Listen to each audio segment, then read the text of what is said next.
Assalamualaikum warahmatullahi wabarakatuh. Pemirsa Varian TV yang dirahmati Allah Subhanahu wa Ta'ala. Akhir-akhir ini ada berita yang luar biasa menggembarkan masalah kekerasan seksual. Jika kita lihat, kekerasan seksual yang ada saat ini berawal dari pornografi.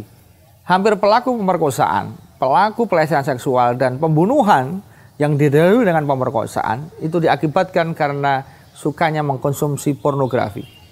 Sebetulnya pornografi ini salah satu yang perlu kita waspadai. Karena menurut hasil dari riset yang dilakukan oleh beberapa elemen masyarakat, pornografi ini sekarang ini dimasukkan ke beberapa media-media dengan sangat gratis dan sangat masif. Apa fungsinya? Jika kita lihat fungsinya adalah tentunya yang diserang adalah generasi muda. Makanya kalau kita lihat, hampir pelaku-pelaku kejahatan seksual didominasi oleh kalangan remaja.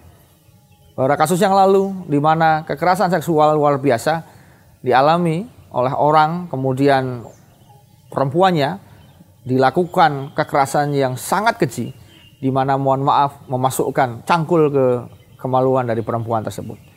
Tindakan seperti ini adalah tindakan yang biadab, yang tidak hanya haram, tetapi jelas itu melanggar daripada hak asasi manusia, dan ini harus dilakukan pemberantasan.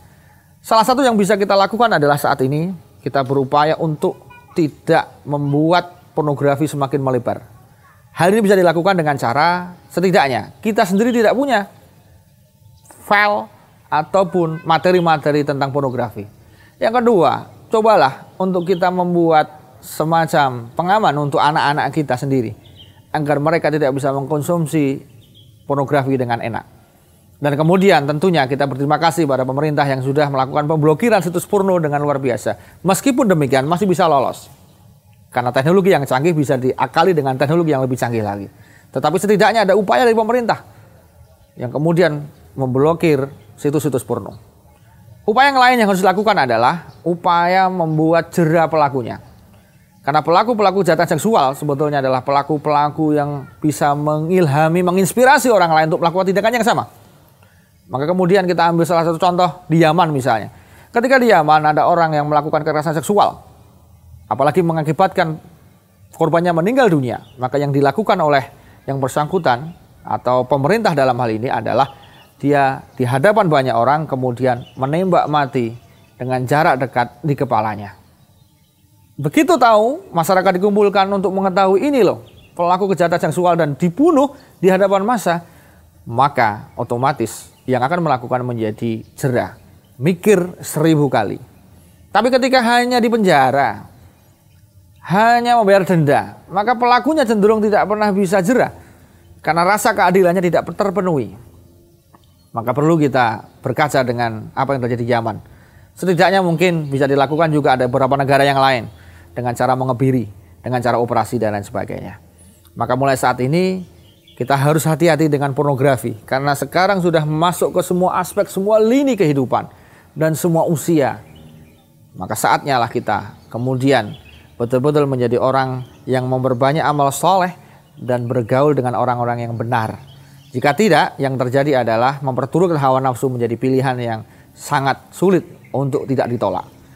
Maka iman dan amal soleh serta pergaulan yang sehat itulah yang akan membantu kita untuk tidak masuk ke dalam perzinaan.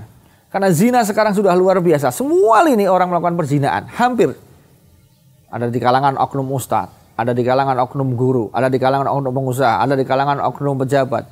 Semuanya melakukan. Ada contohnya di semua lini kehidupan. Ada contohnya di semua jenjang jabatan karir. Maka dengan demikian, yang menjadi kunci utama adalah kembali ke person kita masing-masing. Tentunya juga kembali ke keluarga kita masing-masing. Nah, kita sebagai umat Islam yang punya Quran dan punya hadis, marilah kita pakai itu. Salah satunya misalnya di dalam hal berpakaian, usahakan kita menggunakan pakaian yang sopan, menggunakan pakaian yang menutup aurat. Lebih dari sopan, menutup aurat, karena itu perintah di dalam Al-Quran. Sudah sangat jelas untuk menutup aurat, untuk menggunakan hijab, dan semua punya aurat masing-masing. Pria punya auratnya batasannya, perempuan juga punya batasan auratnya masing-masing. Maka sudah saatnya kita mencoba untuk menegakkan aturan-aturan Islam ini berawal dari diri kita masing-masing dan keluarga kita masing-masing. Dengan demikian insya Allah Kalau diri kita, keluarga kita sudah bisa terlindungi dari hal-hal yang buruk, maka nanti akan nyalur, akan berkembang ke saudara kita, ke tetangga kita, ke orang lain, ke komunitas kita. Sehingga kita punya gerakan yang sama, gerakan anti pornografi, gerakan anti kekerasan seksual, gerakan anti perzinaan. Sehingga orang tidak mudah berzina, orang tidak mudah selingkuh, orang tidak mudah kemudian melakukan tindakan free sex, dan tindakan-tindakan yang lainnya. Kita harus peka, dan kita harus mencoba beri contoh minimal diri kita masing-masing dan keluarga kita masing-masing. Dengan demikian insya Allah kalau keluarga kita, diri kita sudah terjaga, dan teman-teman kita juga mengikuti, maka insya Allah itu akan menjadi salah satu gerakan-gerakan yang bisa melawan daripada gerakan-gerakan yang menghancurkan generasi muda kita. Stop pornografi, dan kita harus menjadi orang-orang agen yang bisa melawan kemaksiatan di bidang kita masing-masing. Yang jadi guru, gurulah yang baik. Yang jadi ustadz, ustadz yang baik. Ini pengusaha, pengusaha yang baik. Semuanya punya peran untuk berdakwah sesuai bidangnya masing-masing. Jadi sekali lagi, perzinaan itu sangat ditenang dalam Islam dan harus kita hilangkan. Demikian, terima kasih. Assalamualaikum warahmatullahi wabarakatuh.